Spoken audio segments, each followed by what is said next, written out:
Well, you wear socks here? Yeah?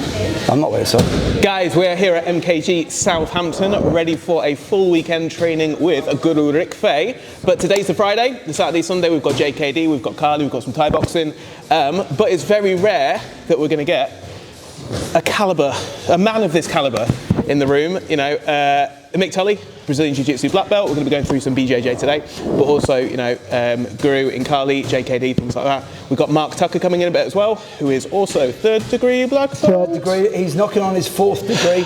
Absolute killer, one of the OGs, literally, from not just the Pedro Bessa lineage, but the whole UK.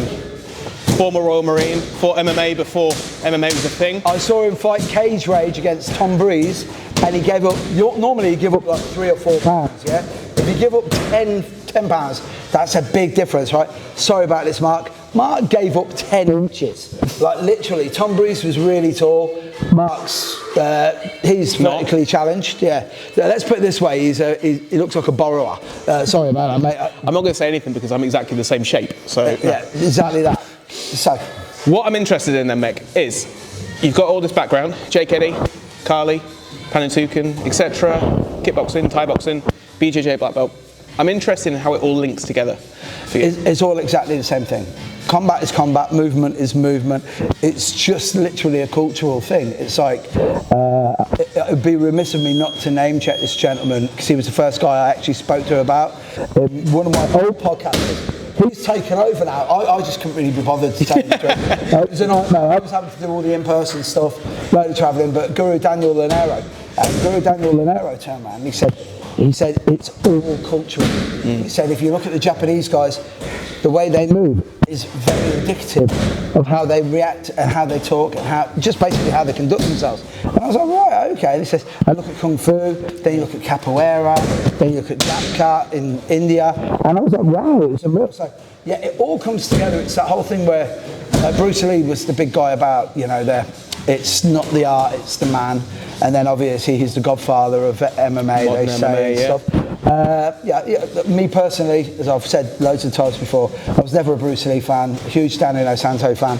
And when Rick Young first started doing Jiu-Jitsu, that was like, I'm going to get into it. But then I was dead scared. I won't admit it, I won't lie. I was really scared and I thought, I just can't be doing this. And then that Irish Catholic middle child, I was like, right, do you know what?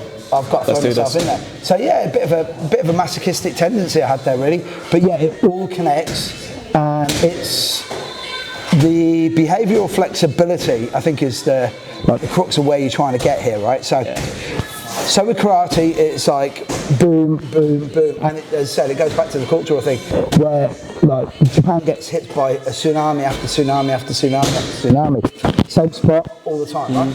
And then there's other ways of working it out, you know? And so China, different because they have assaults from all over the place. So that's why they do a lot of that crazy stuff. And the studying of animals, I could never get my head around that. You know, I do the 5 animals style. I go, I fight like a tiger. And I'm like, what? Oh, the praying mantis is pretty good. But yeah, so Daniel said, he goes, it's all cultural. And I was like, wow. And then the Brazilians were really good because because they don't care, but you know, they're going to upset a few people when I say this, but these Brazilians, for a Roman Catholic country, they're very, very morally casual. The great man there, Julio Gracie, famously, he's got loads of things, and they all look different, and then they go, and they're all the same age, and you're like, hang on. Fidelity wasn't part of what you thought it was either. Indeed. Right? And of course, I think it was the fact between that and the restriction, so this is very similar to the Bruce Lee thing. Bruce Lee only had a very small part of the Wing Chun system and had to fill in the rest. So necessity is the mother of invention, right? And then with BJJ, they had Count Coma, so literally they had Maeda for 4 years. Yep. And it's very, I love it because there's loads of BS anyway in BJJ and in martial arts in general, but the whole thing where it's like, we were so poor, and you're like, your dad was hanging around with a diplomat in the 1920s, mate. you weren't poor. Sure. But the behavioural flexibility, which brings me all that preamble to here, which is the case where it's like, right, so this isn't working, we need to do something differently. And when you're younger, what you'll do is you'll bail on one area. So it's like, choke's not working, I'll go to a footlock. Sure. Whereas as you get older, it's like, right, okay, the footlock's not working, I'll try a toe hold. Okay. Okay, I'll go to a knee bar. Yeah, it's like, that's incremental. Incremental, whereas when you're younger, it's like, I'll have some of this. Oh no, I have this now. Going all over the place. Yeah, all over the place. Yeah. And it's like, that's me. I think that's but that's all of us. This is one thing that always makes me smile about people when they start jiu-jitsu and they go, oh man, I had to spar with that spazzy white belt. And you're like, if they don't do jiu-jitsu, they're spazzy white belts. That's humans. That's 7 billion plus. Morons on, and sure. You have to train. You have to be honest with yourself. And I think that's the one thing that they brought that was sorely lacking. Because you had so many guys who were like, believe it or not, if you haven't seen this, guys, check this out. So it was a men Boss Tepe versus William Chung. Yeah. Now, William Chung was like my age at the time, like 55. And he turned around and he said, I'm one of the world's premier street fighters. And I'm looking at him going, I know blokes in the boozer that can bat you. Yeah, and then he just got beat up. And then when you look at the footage now, have you seen the footage? I have. Yeah. It's awful. Worst single leg takedown ever. It looks like a double to go to a single. Then he gets to Kesikatami, pins him, one shot. And I tell you what, it looks like the guy's walked in, did one class with Eric, and go, right, okay, that's all I need. Against someone who doesn't know anything. Completed it. Yeah, completed it. But it is funny because I know that was a massive answer to a very short question. But it's all interlinked. And if you don't do it, then you're gonna get lost, and that's the one thing. It's like, well, I don't need that. You need it all. You've heard me say loads of times, Dan. It's like this. It's like I know martial artists that say, "You'll never get me on the floor," and I'm like, I thought I was never going to do 2 weeks in Skegness with the in-laws and my wife, and I ended up there, and it's like I either need to know the way out of there, or I need to know how to at least survive in there. Yeah. And I survived in there, and that was it. And with jiu-jitsu now, it's mad because without getting all metaphysical, I'm coming into a different area now, which is I'm glad to be able to move around. Yeah. Do a little bit, but God, I feel old. I feel really, really old, and we're going to talk about that now. Because you like to play half guard, yeah? Love it. We've just been looking a little bit at half guard now, and is it like the old man game? Should we say that? It's a slower way of doing it. It's a more mature way of doing things. It's an old man, short man, very lazy man game. 2 out of 3. I'm there. Hey, you're there. It's like as I always say about half guard's like an old age people's home. So you go in there of your own accord and volition, and you are going to die pretty quick, but at least you get to spend a little bit of time, you get to wear some cool clothes and you chill out. And then you've got some escapes from there, you've got some cool stuff. And I just really like it. It was a position that when I saw the lockdown with Eddie Bravo, first of all, I saw Eddie Bravo use it when he was famously fighting Hoyler Gracie, and he was purple belt. And his rubber guard game was amazing, but the half guard game was great because everything was up on the top half, and then everyone was neglecting their legs for a while, and then next thing you know, boom. It was just a joy to watch. So you want to run through? Yeah. Okay. So first of all, guys, we're going to go close guard, right? And first thing I always say is like everyone. If you listen to Chris Houter, he has this thing which is have an impassable guard. An impassable guard means you're going to have lots of knee surgeries, and I've never had a knee surgery because I'm dead lazy when it comes to passing guard. I've had 2.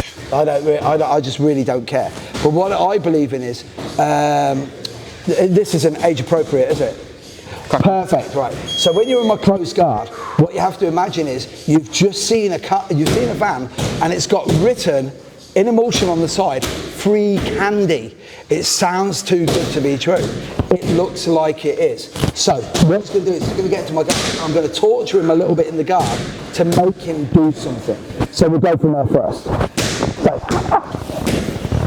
So Dan's in my closed guard. I make sure that I get my thumbs into the gi, grab, and go high, and squeeze.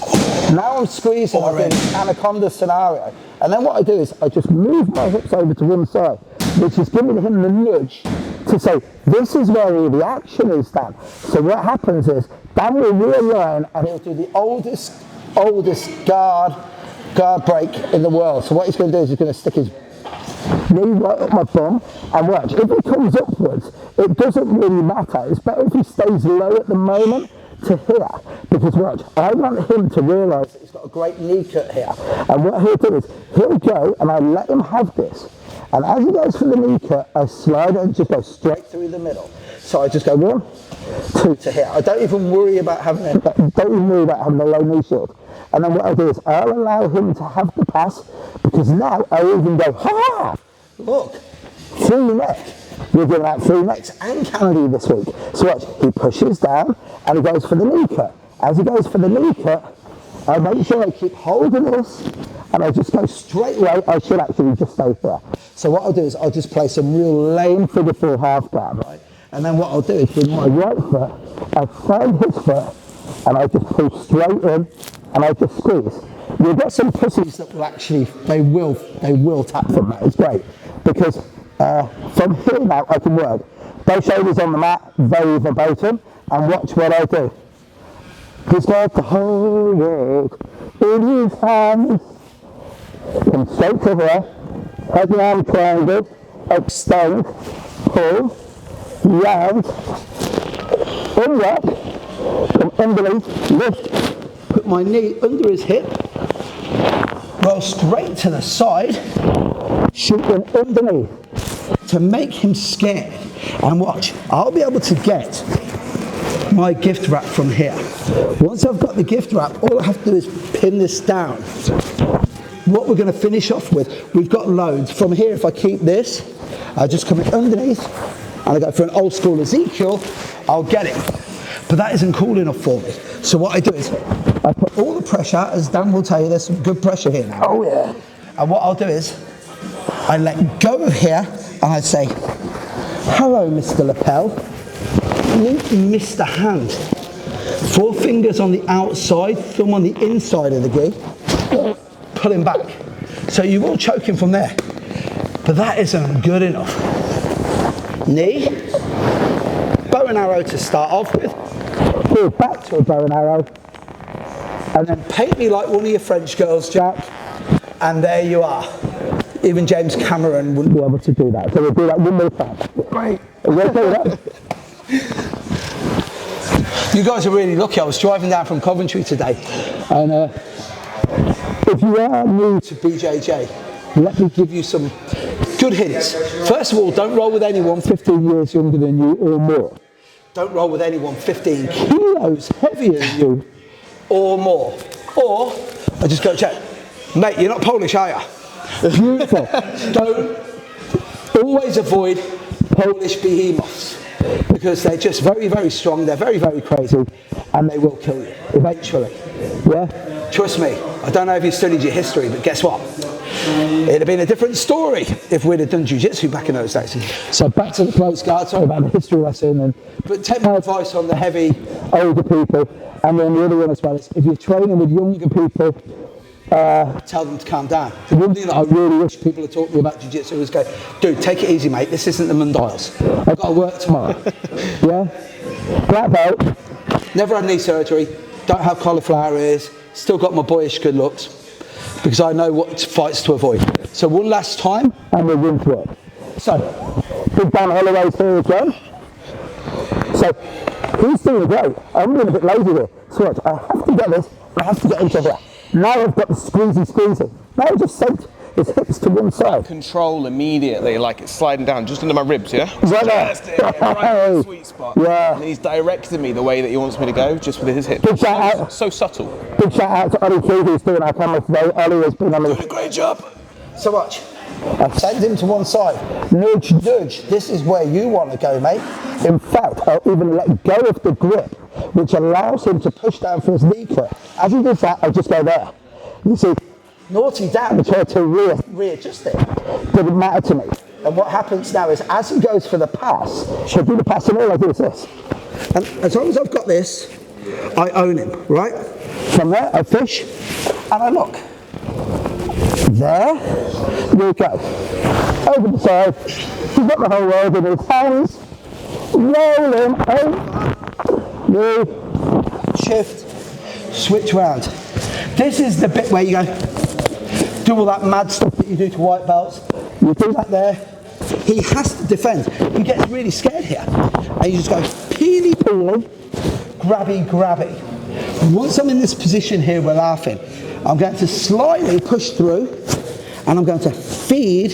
Here's the lapel with my right hand to my left hand, thumb on the inside, 4 fingers on the outside. I'll protect the grip if I have to as well. It's already on. Because he'll try to strip. So as he strips, I go, no, because it's already there. So this is a Trojan horse. When he gets to that position here, remember, Ezekiel, or go into the leg. Me personally, I like to push and run into the knee first. Do that. See if there's any ladies looking. And then do this. And then the last bit, hate me like one of your French girls, Jack. Watch. Alright. And people say that is the most romantic movie in the world. You will finish on this stamp. Appreciate that. If you think that giving away a £250 million necklace, right, because you remembered that stuff with a homeless guy once in the back of a car, is romance, guess what? I wish I'd met you in '88. Alright, anyway, peace and love, guys.